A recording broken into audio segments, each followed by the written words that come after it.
Pemirsa, terima kasih Anda masih bersama kami. Kasus dugaan korupsi sumur bor. Pejabat pembuat komitmen Dinas Lingkungan Hidup Kalimantan Tengah menghadirkan para saksi masyarakat peduli API yang memunculkan nama baru dalam persidangan di Pengadilan Tindak Pidana Korupsi Palangkaraya, Jalan Setaji, Kota Palangkaraya pada Kamis 27 Agustus 2020. Sidang kelanjutan dugaan korupsi kasus sumur bor PPK DLH Kalteng dengan terdakwa Arianto. Dalam sidang kali ini menghadirkan 6 saksi dari masyarakat peduli API atau MPA. Kami dari penuntut umum menghadirkan 6 orang saksi. Semua itu dari ketua kelompok MPA yang mengerjakan pembangunan sumur bor. Nah, fakta sidang yang kita bisa dapatkan hari ini itu bahwa 6 orang saksi yang kami hadirkan hari ini semua menyampaikan bahwa mereka itu mengerjakan sumur bor yang seharusnya dikerjakan secara swakelola, namun tidak dikerjakan secara swakelola. Hal itu terbukti dari keterangan para saksi bahwa ada kehadiran pihak ketiga, yang mana para saksi ini menyebutkan nama saudara Wiwin. Itu fakta yang kita bisa temukan hari ini. Dari keterangan para saksi diketahui ada pihak ketiga yang bernama Wiwin. Dari jaksa penuntut umum tidak mengetahui siapa Wiwin. Di DLH maupun MPA sendiri tidak tahu peran Wiwin tersebut. Rencananya pada sidang lanjutan, jaksa penuntut umum akan menghadirkan saudara Wiwin untuk diminta keterangan. Imran menjelaskan, dari 6 saksi yang dipanggil hampir semua satu suara menyebutkan nama Wiwin. Berdasarkan keterangan saksi, Wiwin sebagai perantara memberikan mereka pekerjaan dari administrasi, proposal dan pertanggungjawaban yang seharusnya dibuat oleh mereka. Ternyata tidak dibuat oleh mereka, tapi dibuat oleh Wiwin sendiri. Untuk Wiwin sendiri ini, untuk perannya di DLH maupun di MP itu sama sekali tidak ada. Dia itu pekerjaannya memang biasa memborong, tapi kali ini dia memborong pekerjaan yang seharusnya dikerjakan secara swakelola. Tidak semestinya dia mendapatkan pekerjaan itu. Tidak ada hak dia di pekerjaan itu, tapi dia yang melaksanakan pekerjaan semua ini. Apakah nanti bakalan dipanggil? Ya, untuk Wiwin sendiri, kami dari penuntut umum pasti akan memanggil dia. Kita akan jadwalkan kapan dia akan kita dengarkan keterangannya dia di persidangan. Mungkin minggu depan kita panggilnya. Oh iya. Untuk dari keterangan saksi yang ada, mereka kan berbeda, ada perbedaan pendapat enggak? Untuk semua saksi tadi semua satu suara yang pada intinya mereka semua itu bisa mendapatkan pekerjaan karena perantara dari saudara Wiwin.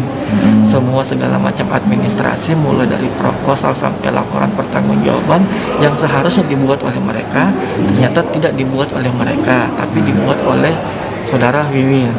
Dibuatkan oleh saudara Wiwin. Jadi untuk keterangan semua saksi tadi sama semua. Sama ya? Ya. Oh, berarti untuk kedepannya akan berlanjut minggu depan ya? Iya. Sekitar tanggal berapa? Dengan besok minggu depan itu hari Kamis tanggal 3 September, sidang dibuka kembali di situ. Agenda masih pemeriksaan saksi. Dari terdakwa Arianto melalui penasehat hukum terdakwa, Rahmadi mengatakan bahwa dari keterangan saksi tidak sejalan dengan berita acara pemeriksaan penyidik. Beberapa hal yang harus diluruskan. Jadi yang jelas ada keterangan-keterangan saksi yang tidak sejalan dengan berita acara pemeriksaan. Dan pada umumnya ya selalu menghindar dalam artian membenarkan bahwa itu semua proposal ditandatangani, penerimaan uang ditandatangani, bahkan mencairkan segala macam. Tapi ujung-ujung terakhir tidak baca. Tapi secara hukum harus bertanggung jawab. Itu lebih-lebih kan selalu si Wiwin kan bukan pemilik pekerjaan. Kok bisa-bisanya gitu kan? Ya kalau orang tuh percaya, itu kan mestinya kepercayaan itu, oh ternyata Wiwin ini kawannya bos misalnya, kawannya menteri, kawannya apa gitu. Kemudian bertemu dengan menteri menjamin bahwa pemilik pekerjaan itu adalah Wiwin gitu kan. Kemudian Wiwin mendistribusikan kemana-mana. Gitu. Ini kan tidak ada hubungannya sama sekali. Makanya kita tanya, kita minta pertegaskan. Ada tidak terdakwa mengarahkan? Tidak ada. Ada tidak menitip sesuatu setelah selesai pekerjaan kepada terdakwa atau menitip kepada orang lain agar memberikan ke terdakwa? Jadi ini udahlah. Kita khawatirkan akan berulang lagi seperti ini ke depannya. Kerap disebut-sebut pada keterangan saksi tersebut nama Wiwin berperan besar di lapangan dan selayaknya ikut dalam kasus ini. Sedangkan terdakwa Arianto justru tidak disebut para saksi di persidangan tersebut sebagai pihak yang mengarahkan atau mengiming-imingkan keuntungan bagi para saksi. Jadi pekerjaan ini selesai 100%, tidak ada fiktif. Ya. Nah, kalau dia fiktif ya tentunya MPA aja lah. Ya, toh.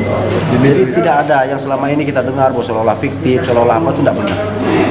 Hanya itu tadi terjadi kelebihan pembayaran sehingga dari hitungan BPK malah ada tuh 12 juta sekian yang harus dikembalikan. Itu sudah dikembalikan semua. Nah, setelah proses penyelidikan tiba-tiba panjang, gitu kan? Ya itulah kadang-kadang.